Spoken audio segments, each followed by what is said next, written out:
Aloha, you guys. What's up? It's Zane Kekoa Schweitzer here, Starboard Team Rider, and today we are talking risk and fear. Oh,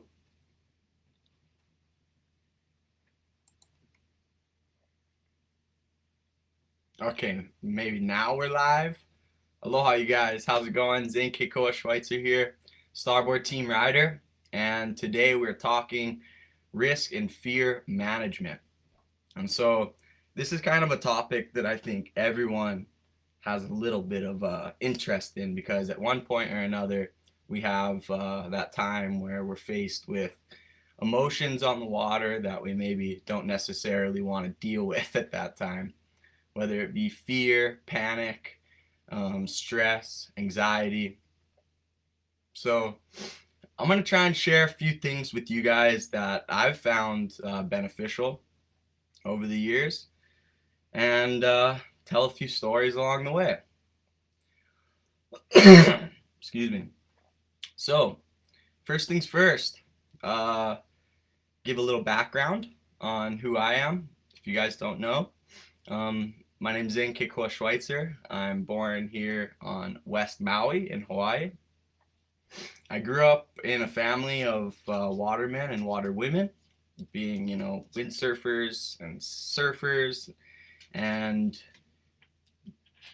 Starboard came to my life pretty early on. I started competing in windsurfing and got on the Junior World Tour at 12 years old. And so I was really grateful to get tied in with Starboard because the team set me up and gave me gear to excel, practice here on Maui, but it gave me the opportunity to travel and to, work with a lot of different coaches, experience a lot of different locations, ride different types of waves and different conditions. So it allowed me to kind of grow into a different type of waterman outside of the opportunities that I could be challenged with in Hawaii. Which, of course, Hawaii has very diverse conditions, but being able to go and compete in places like Patagonia, Chile, in front of icebergs, or surf and wave pools in the middle of the desert in Abu Dhabi, there's different challenges that come with each of these locations. Now, one of my early mentors and coaches and people I've looked up to greatly and still is a huge part of my life is Archie Kalepa. And Uncle Archie, I remember at a young age, I would work with him, for junior lifeguard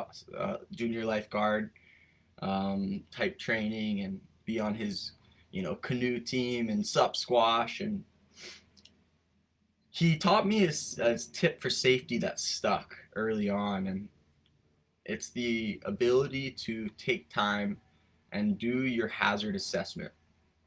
And so Tiki told me something along the lines of, you can master your craft easily, but you gotta learn the ocean. You gotta learn to read the ocean. You gotta um, take time to be present in your environment. Read the hazards. Prepare for your session, and that stuck because it's something that I do before I enter the water, whether I'm surfing, paddling, or just taking a cruise day at the beach and doing some swimming. And it's probably the greatest and most consistent lesson that I share through my coaching at our surf school, Maui Sports Adventures here on Maui, at our global retreats and clinics. And it might be one of the lessons that stick, if any, is the ability to read the water and take time to do your hazard assessment. And I think it's really important for every waterman and waterwoman and ocean goer to do this because not only can it help us to go about our session more safe and more efficiently, but also more confidently. And with confidence, we could push our limits, right? So when you enter the beach, before you get into the water, it starts with going through a little checklist of ourselves. How are we feeling in that moment? How's our equipment? Maybe run through a few stretches to make sure our body's in check. Run through your equipment to make sure your equipment's in check. Drag your hand down the leash. Make sure there's no significant nicks. Make sure your Velcro and your ankle cuff and both ends of the leash are solid and not falling apart. You could save yourself a long swim in by changing out a leash that needs to be changed. Fins loosen up naturally. The more torque and pressure you put on the fins, the longer you have that thing in the water moving around, it can loosen up. You'd be surprised, even FCS. So every once in a while, you might want to check your fins, make sure they're tight. You don't want to have an accident on the water because you equipment malfunction. One of the greatest lessons you learn in Hawaii when you enter as a tourist and as well growing up as a surfer is, if in doubt, don't go out. And so after we've checked ourselves and our equipment, we could look to the ocean and we could start to read the conditions and then assess whether or not we're ready for the session. Now, a lot of people look out to the water and just don't really know what they're seeing, and I understand.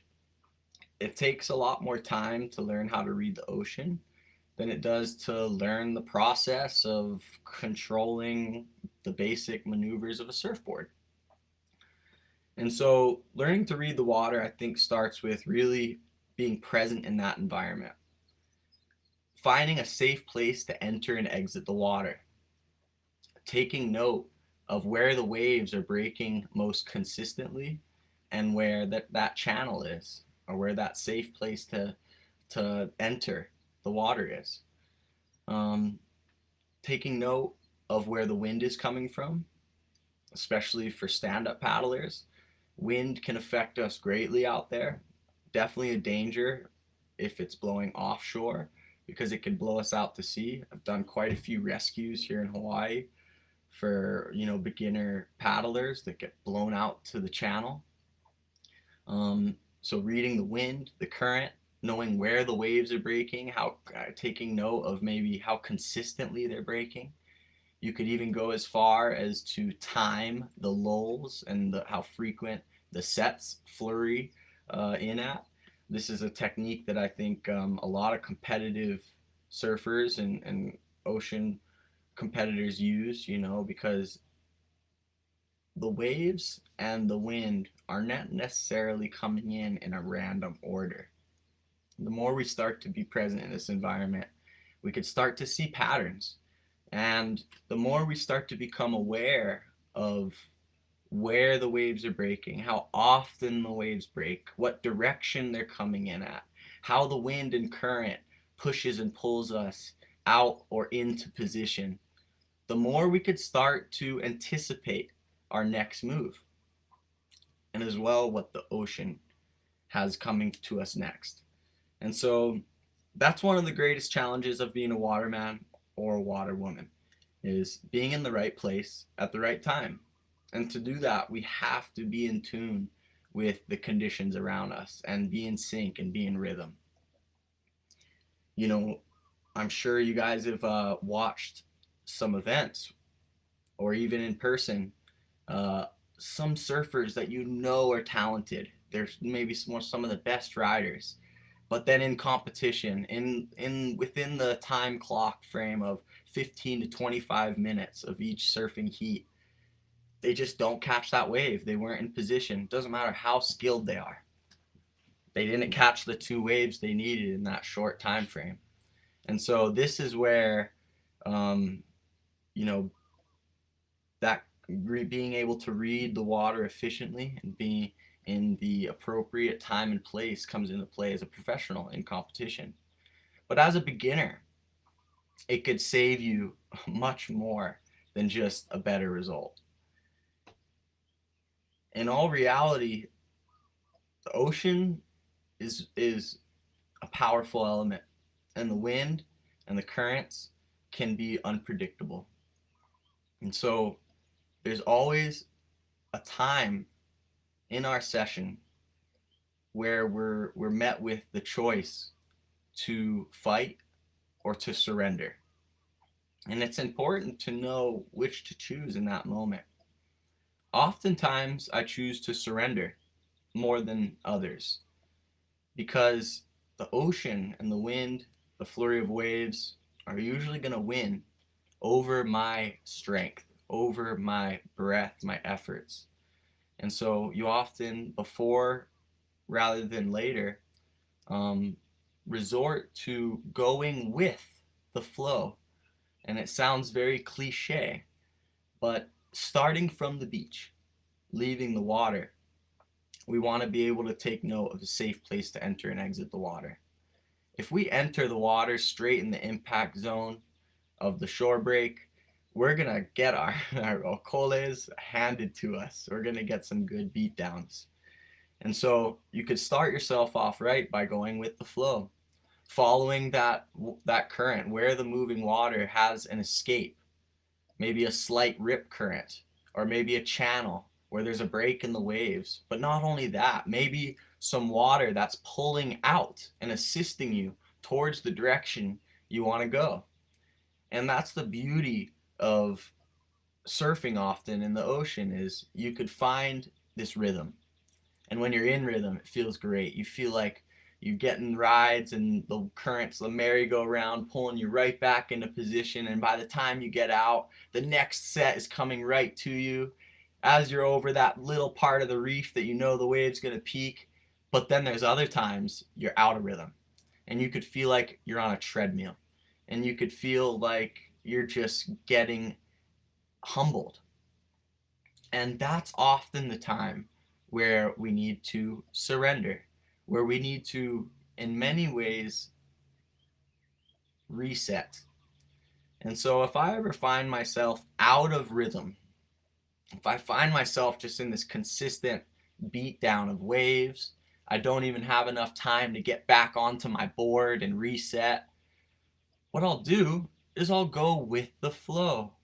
Instead of pulling my board to me and trying to turn it around and get back on and paddle through the next wave, I'll just get on my board and let it push me in.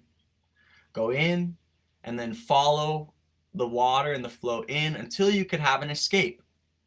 Of course, if you're up against the shoreline in a rough situation with limited access to escape, that's when things get real, right? But usually there's still a choice whether you should go down along the coast in which direction. And that's when you hopefully have a sense of feel. Is the current pulling along the shoreline to the left or to the right? And you have to go along the shoreline until you get somewhere safe. Now, there's a point where your leash and your board can be a hazard. If you're up against the shoreline, as we're setting an example for, and there's limited access, safe access to the shore, and there's a lot of waves pushing you in, and you're having a hard time finding the current out and around, your board in many ways is your float. It's keeping you safe. But if it catches to a rock, if it catches to the bottom, you need to be prepared to take your leash off, because oftentimes some of the scariest things I've witnessed in the ocean is seeing a young girl, a junior pro here in Maui, Lonnie Doherty, ride a wave on a small day. Her leash get caught on the reef close to the inside, and she barely couldn't reach the surface. Her fingers were scratching the surface, but she couldn't get air. My brother and I were paddling out. My brother reached down, took her leash off, and she was able to hit the surface. And it was a profound lesson, because you could fight all you want in that situation, but you're not gonna win. And you have to collect your thoughts and surrender to the situation. And in many ways, we have the option either to panic to the surface, or to simply reach down and take our leash off. Now, it's a lot simply said than done if there's a lot of current and waves on your chest pulling you down. And that's when you want to know how to access your ankle. And so what you could do, if you're wearing board shorts, or if you could reach hooking your arm under your knee, you pull your arm under your knee, bring your knee to your chest, or you could grab your board shorts, pull your knee to your chest, and then with your other arm, then you could reach your ankle. Because if you can imagine, it's pretty hard to do a sit-up with the whole ocean on your chest. So you pull your knee to your chest, and then you could reach the leash with the other hand. That's something to be prepared for and to practice and to always know where your leash tab is for that instance, right? And in many ways, we want to be prepared for the worst situation because we want to know what to do when we encounter it. If you're pursuing a life on the ocean, you're going to have, if not one, many instances where you're challenged to take action or to fight or surrender. And it's the choice is up to you. And it becomes hard the more elements that are surrounding it. So being present in our environment, taking our hazard assessment is going to help us to avoid these situations, right? If we could find a safe place to enter, we know where the waves are breaking, so we could appropriately line up with a landmark on beach. We know where we're at. We're sitting comfortably. We know which path we're going to ride the wave and the exit we're going to follow back out to the lineup. When we have this awareness, this sense of awareness, we could utilize our lineup a little better. But when we're out of rhythm, those are the times where things get hard. And so I've had instances where I'm in a bad place out at Jaws surfing big waves, where we're at the risky area at the inside West Bowl, trying to pick off some barrels, and then there's that occasional freak set. And there's that moment where you immediately just react, right? We want to train ourselves to react for the more efficient path and the more efficient reaction. And so it's pretty hard to not just have your heart race and hyperventilate and just sprint race and waste energy escaping something you can't escape. And in many ways, it's you have to collect yourself enough to take a deep breath and to, instead of fight, surrender.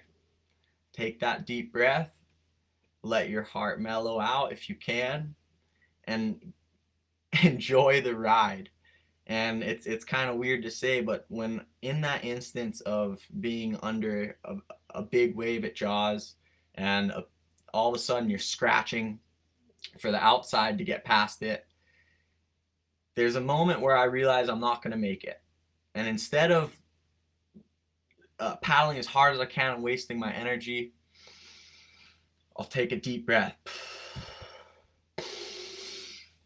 Maybe even try and make the situation positive, because at the end of the day you're surrendering to it.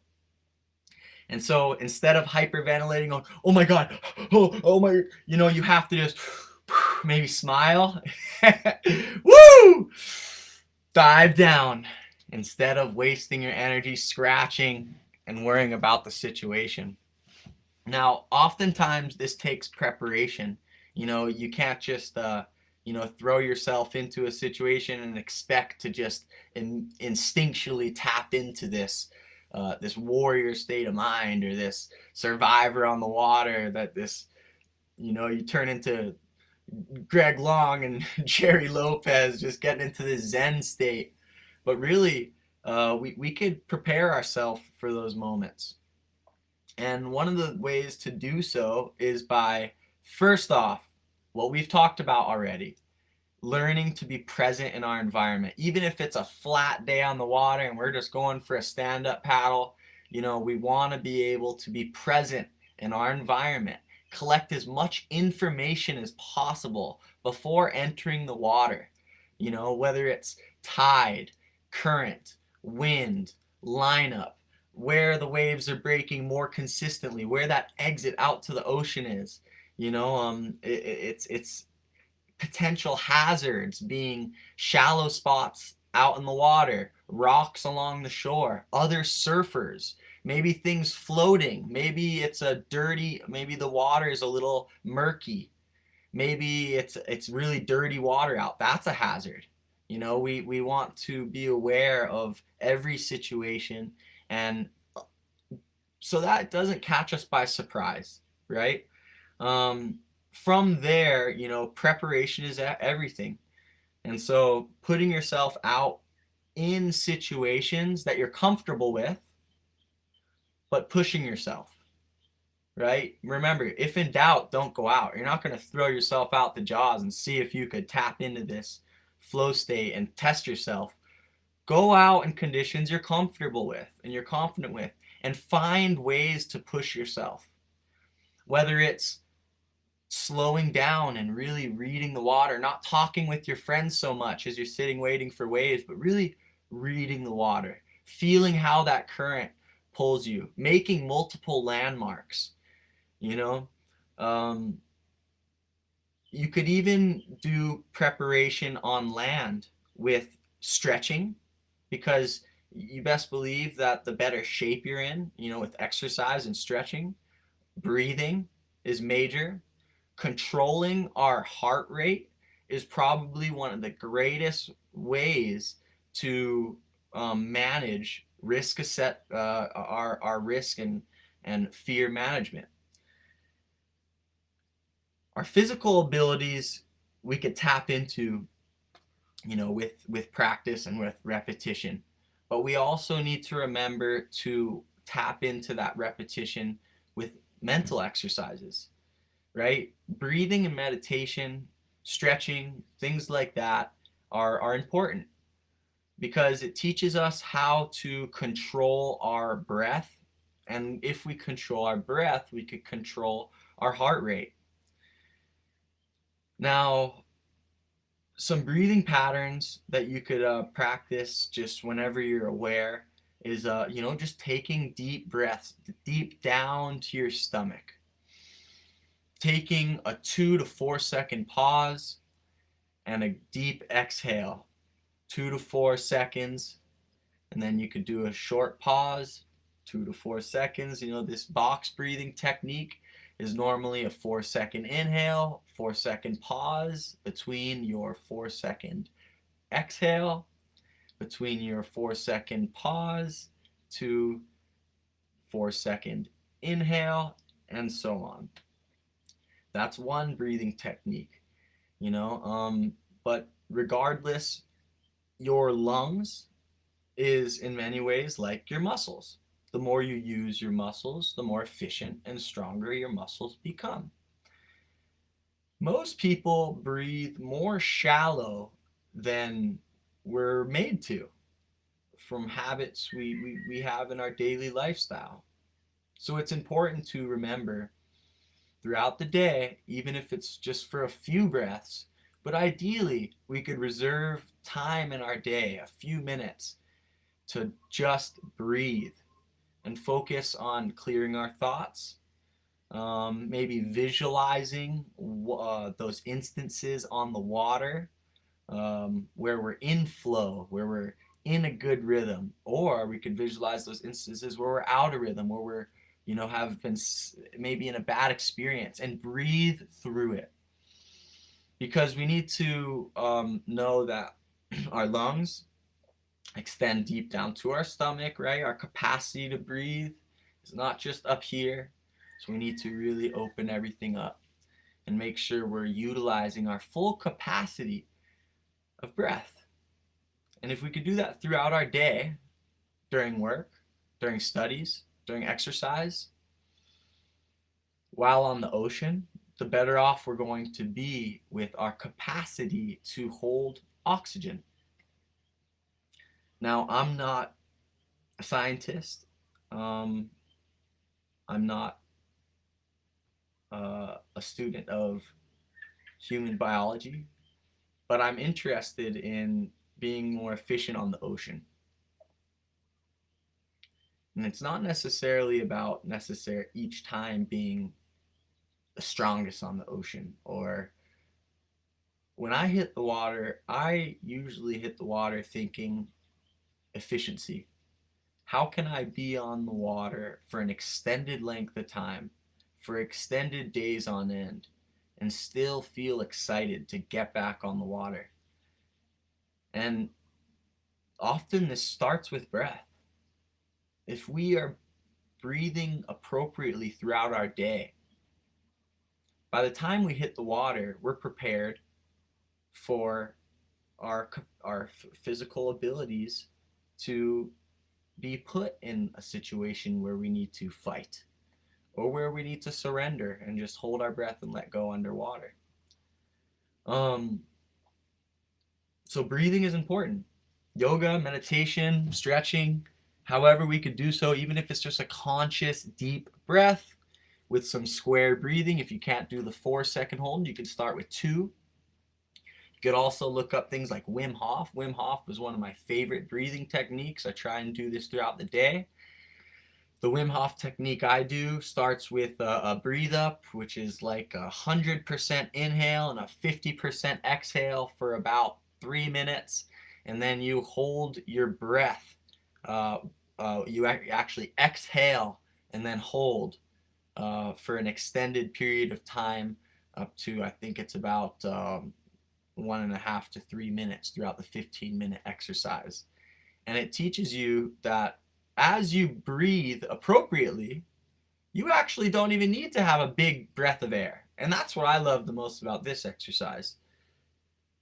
Often when we're in the ocean and we get put in a bad situation, we don't have that moment to breathe up or catch a big breath of air. Sometimes we're in the barrel, or we're hopefully somewhere we want to be, and then all of a sudden, boom, we get smacked and we get held under. We don't have that moment to get that big conscious deep breath. Hopefully we can quickly.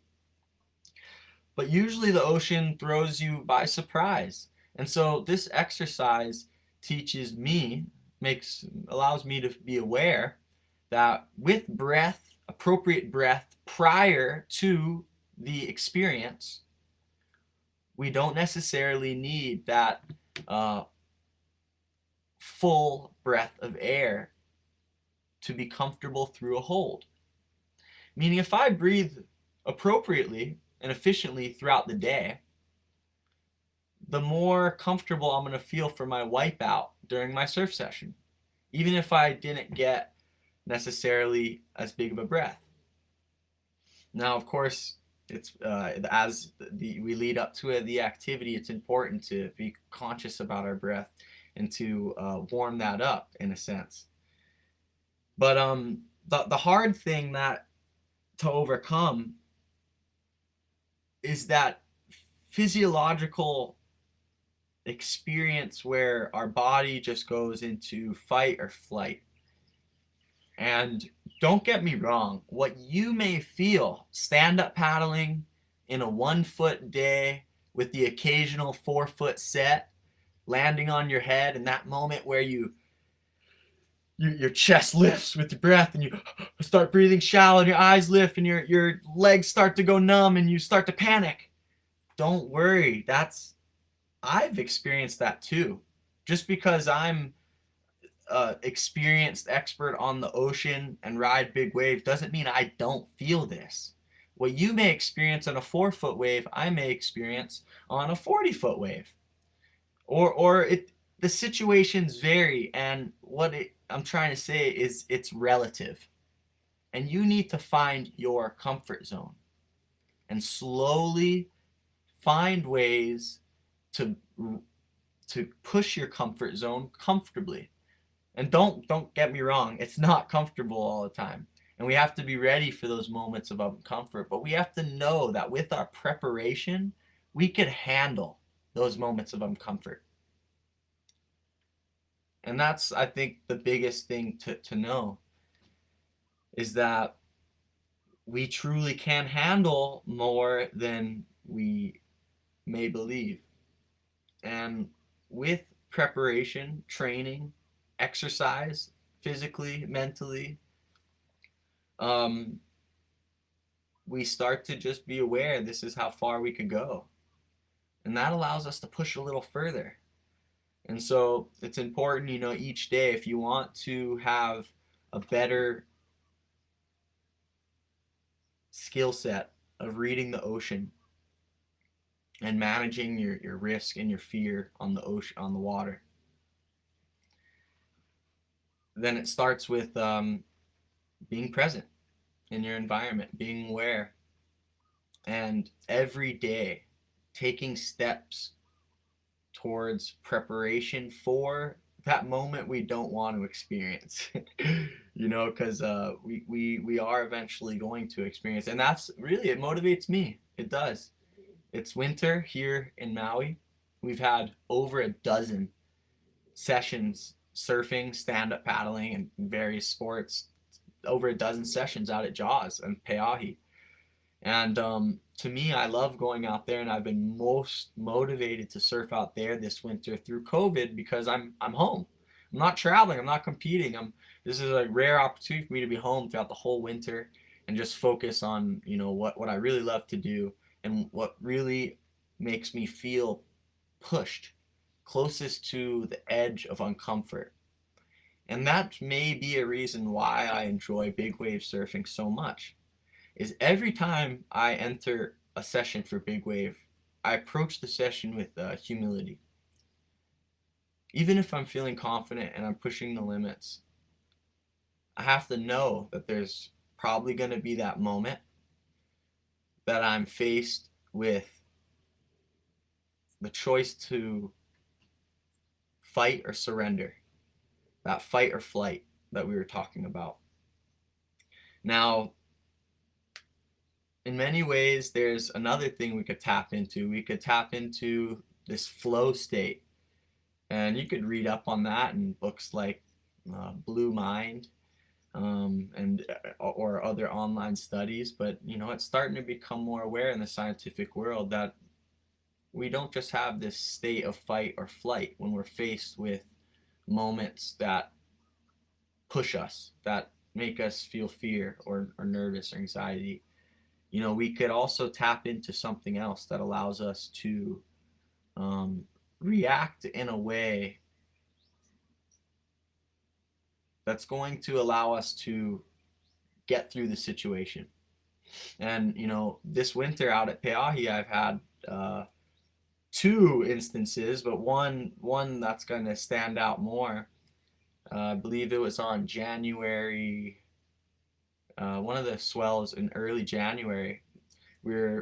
Got caught by a sneak set, and we were scratching to the outside, just barely maybe gonna make it, so we were paddling hard trying to get past it.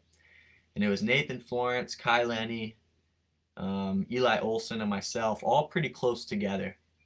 And there was that moment where I was like, okay, I'm not gonna make it, no matter how hard I paddle. And I stopped.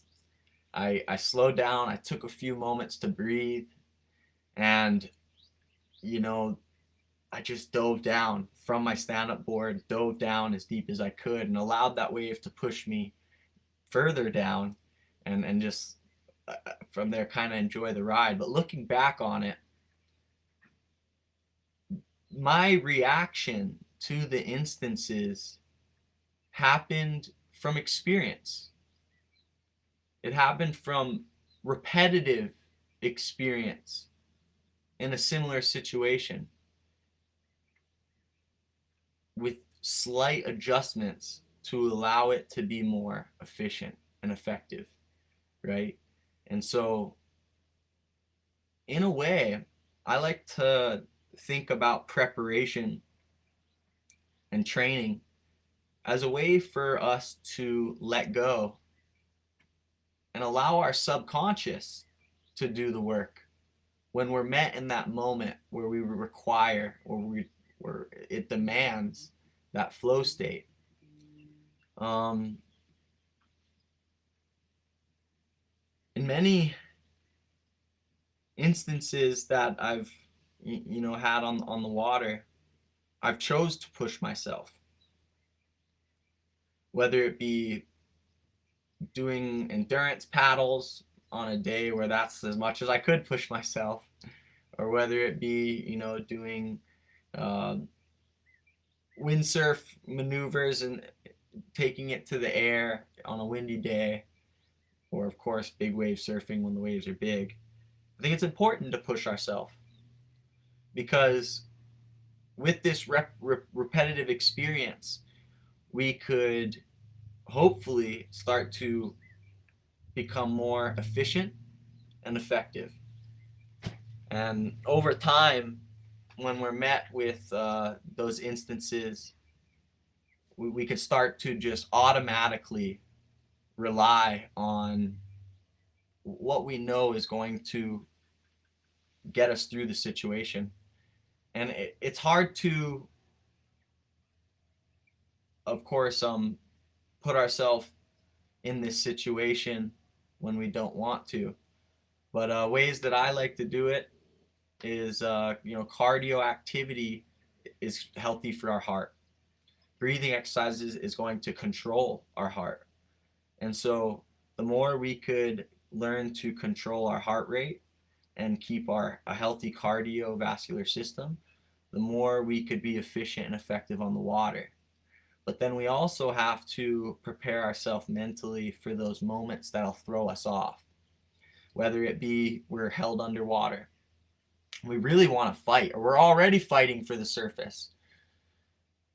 You could think back on your training, your breath work you've done where you're pushing yourself. And remember that moving around and fighting isn't going to help. The more relaxed you are, the more you let go, the easier you could move through these uncomfortable sensations. And so letting go is often hard. And I'll kind of credit Uncle Jerry Lopez here. I was just hanging with Jerry Lopez in Oregon over the weekend, and we were talking story about his first time or his not his first time windsurfing, but a windsurfing session he had at Ho'okipa, and he was relating the experience to something that was profound and relative to life. And he said he was doing this long session and holding on to the boom with all of his might, super tight, and he was out for hours and couldn't hold on anymore and felt like he had to go in. But then all of a sudden, he just relaxed a little bit, loosened up his grip, extended his arms, and in a way let go. And he explained the situation like, he could stay out longer. He could have more fun simply by loosening up, by not trying so hard, by not holding on too tight. And in many ways, he was explaining that to life.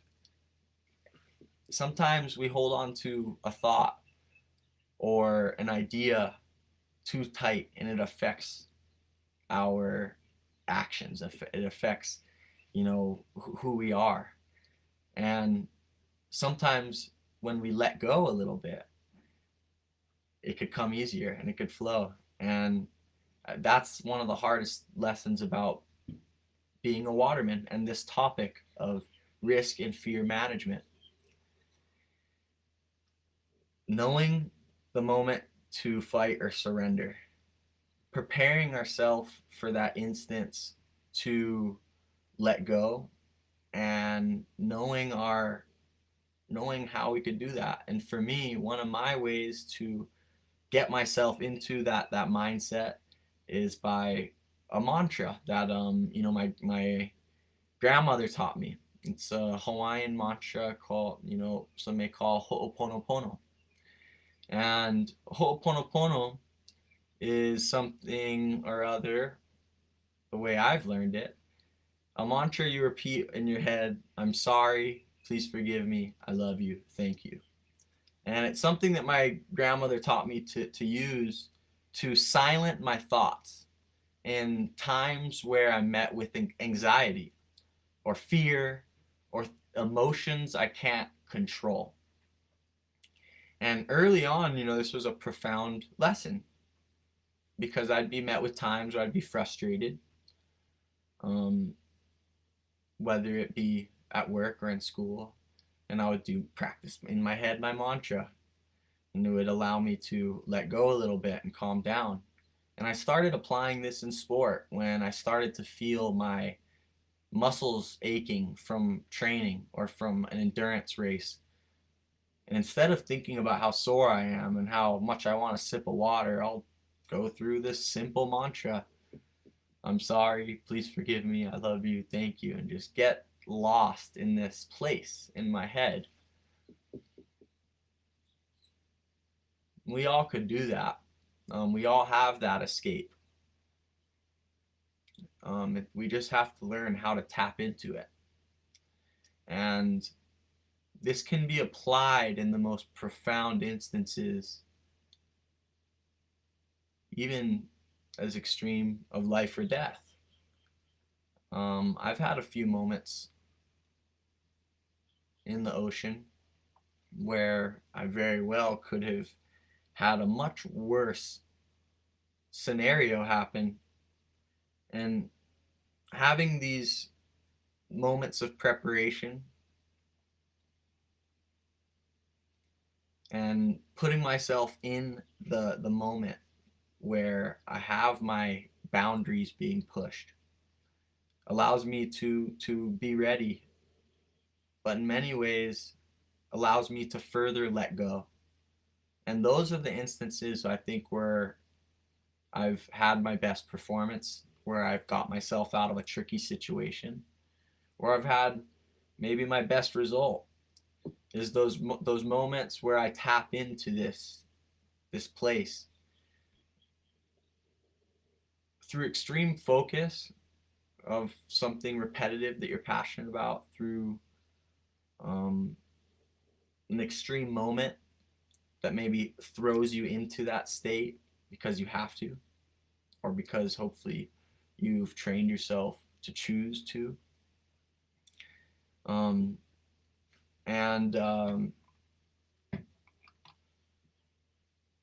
it's a topic that we can talk about a lot, but for you to understand it, you need to push yourself. You need to get out there, or even right now as you're listening, do your breaths, your square breathing. And then when you feel like you're breathed up, hold your breath. And when you feel like it's uncomfortable, hold it a little more.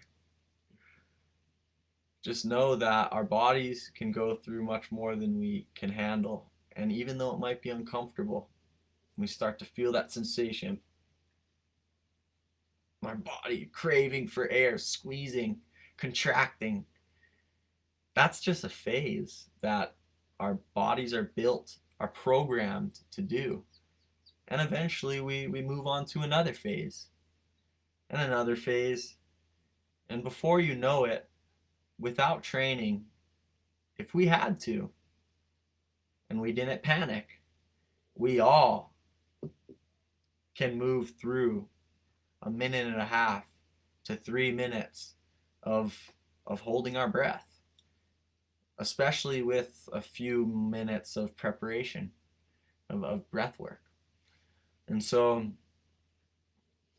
I think just knowing what we're capable of, and by training, by putting yourself in the moment and experiencing things that feel that you're pushing yourself closer to the limit or pushing the boundaries, it allows you to feel more mentally confident.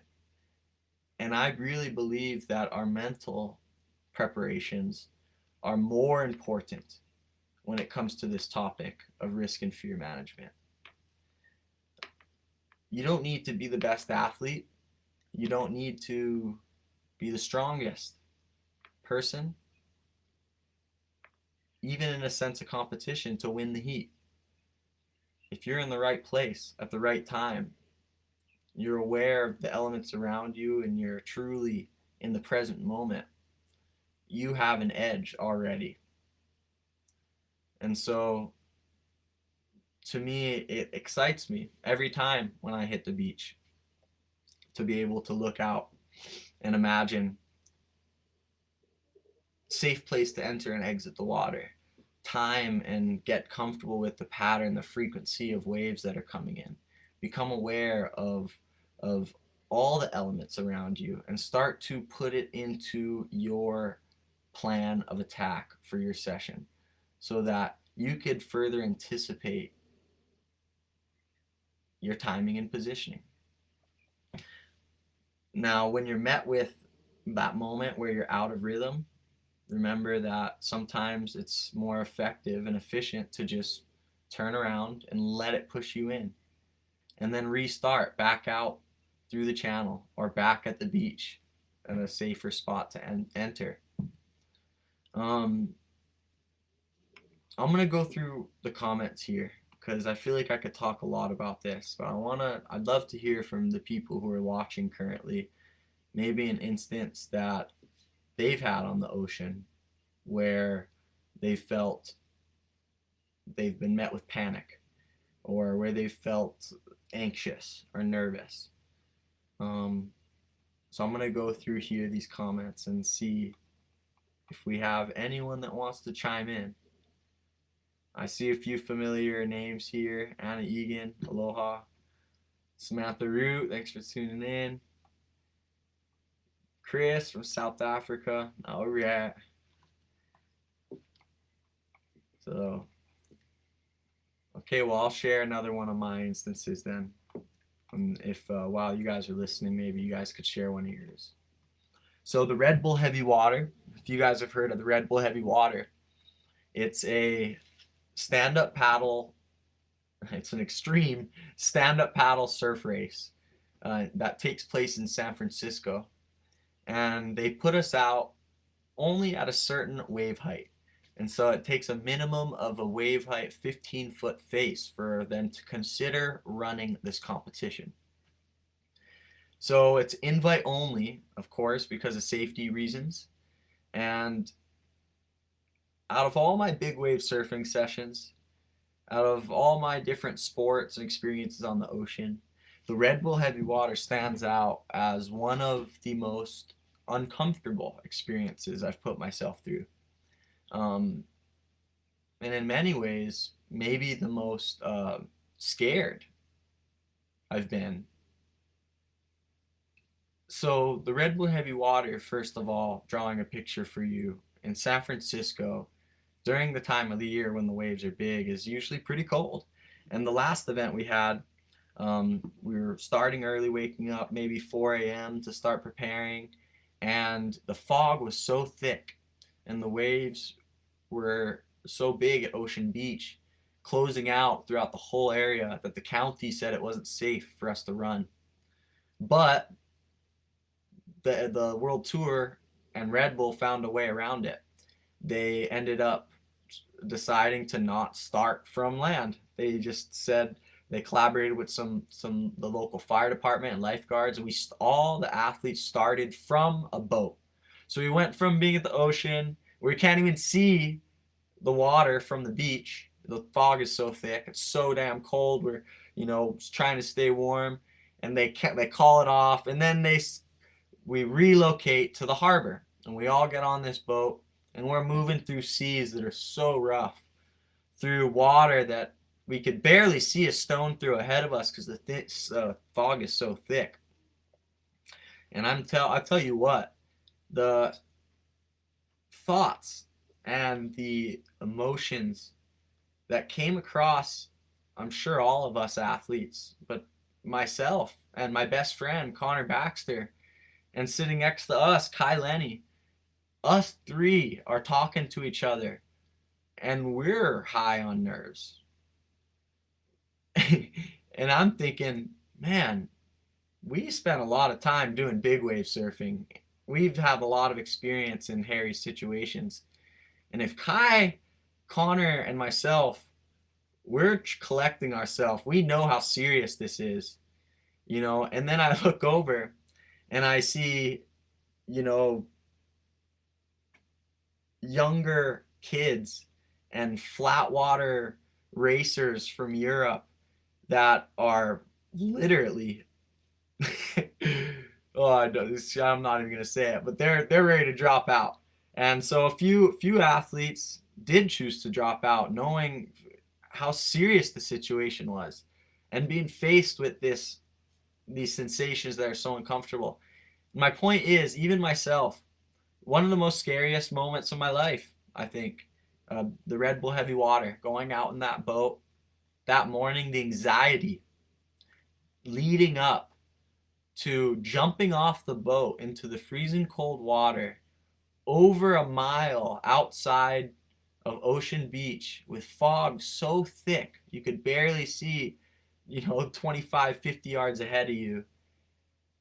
And waves, I mean, I'm serious, it was 20 foot plus, breaking way far out on the outer sandbanks of Ocean Beach. And what got me through it was this mantra that I was sharing earlier, putting myself in a headspace to not get lost in all the thoughts that I'm unsure about, that are in the unknown. In many ways, I've prepared for this. I understand the conditions. I was there preparing in the area. The best thing I could do is let go and allow my thoughts to slow down. And so I'd focus on my mantra, my Ho'oponopono mantra. And in many ways, that saved me to put myself out of a mental state that is not effective or not helping me. And at that Red Bull Heavy Water event, there was multiple times. I mean, the whole time, pretty much. I mean, if you can understand the event, it was starting out at sea, from the boat into the surf, and out of the whole course you have to go in and out through these gnarly 20-foot plus waves on a 14-foot race board where you could barely find an exit out, and then finish all the way down to Crissy Field, about 5 to 7 miles or something down to Crissy Field. And it's a challenge of managing your race board through the surf. It's an endurance race that requires stamina and cardio. But more importantly, it was a mental challenge for most of the athletes. And out of the entire fleet of athletes, I believe it was 25 people, only 8 finished. And so less than half the pack finished the race. And thankfully, no one died or got injured. Multiple athletes were hypothermic, and it was heavy. I mean, sitting there at the start, sitting there on the beach, excuse me, because you have to ride a wave in, run around a flag, and then go back out. There was a time after maybe 30, 40 minutes of just getting pounded one after another. We're sitting there on the beach, only time ever in competition. Literally, people are sitting there taking a break to just read the water. I remember looking at Casper and Kai and Connor. We're like, what's the use? Like, almost like we're just getting hammered. It's nonstop. And we're just sitting there catching our breath, reading the water, trying to find an escape, trying to find that little route, trying to time a small moment where we could squeak through. And going out there after so much time pushing yourself physically, and then the moment before a beatdown of a big wave in freezing cold water where you're already pushing yourself, I think that's helped me so much in my big wave surfing career. And in a lot of my instances on the ocean, just knowing that I can go through it, and knowing the power of our mental state. Because I'm already pushing myself to where my heart is racing so hard. And then you have to get pounded by a big wave where there's no choice. You can't get over a 15 to 20 foot whitewash on a 14-foot board. So you do your best to get your board up and over the whitewash so that it lifts and drags, as opposed to goes under the whitewash and sinks and drags, and just let go. And you feel your heart racing underwater when everything goes quiet, but you just have to do all you can to just stay calm, and hopefully your heart cools down. And when you hit the surface at a place like that, there's already another wave hitting you. And so to me, that's one of the scariest moments that I could recall on the ocean that have truly forced me to repetitively just choose to push on, and in many ways to fight when I should have surrendered. But with the preparation for just that, I saw a new boundary that I could push through. Maybe even in a situation I wouldn't have put myself in if it weren't for that event. And training I wouldn't have done specifically to be safe throughout an event like this. And so at the end of the day, preparation is huge, and putting yourself out in the elements, putting yourself out in the ocean on your craft repetitively, building your hours and experience so that you can more efficiently and effectively go about your session. And it's an exciting journey, of course, learning to master a skill and a craft, but I think learning to read the ocean is a skill that's going to continue on as you pursue a lifestyle as a waterman or a waterwoman. It truly is going to be the consistent challenge that persists, whether it be timing and positioning, or whether it be sharpening our skills and ability to read the water and further anticipate what's coming next. Now, I see a few comments here. Anna Egan, would I do it again? The Red Bull Heavy Water, of course I would do it again. To me, it's an event that makes me feel nervous. It makes me feel on edge, and it pushes me to prepare for something, that requires so much physical and mental abilities. And so with that challenge, I accept it to grow. And it's a unique event that sometimes doesn't even take place. There's been years where it hasn't even ran because the waves don't get big enough, and so we have to be on call and always be ready. And so thank you, Anna Egan, for all your comments. Just reading through other comments here, making sure we didn't miss anything. We did not. So you guys, that was a long-winded talk on risk and hazard assessment along with fear management. And I hope you guys hopefully take away something from this talk, even if it's something as simple as trying to be a little more present in our environment and taking that moment to read the water a little more, taking a little more time to be present in that moment before you enter the water next. So hopefully next session you get to the beach and you think of finding that safe place to enter and exit, finding ways to be aware of the elements around you to further sharpen your timing and positioning out in the water. It was a pleasure. It's good talking with you guys. There's a lot going on in the world right now, and so I'm happy to stay busy, of course, on the ocean, but without travels and competitions. A lot of my friends and not able to see and train with, and competitors that I happy to call friends, not able to see lately. So social media online is keeping us connected, and I'm happy to share some of these experiences with you guys. If you want to hear some more stories and experiences, make sure to check out my book, Beneath the Surface. You can find it at my website, zaneschweitzer.com, and as well on Amazon. And then also, I have my social media channels, Instagram, YouTube, Facebook.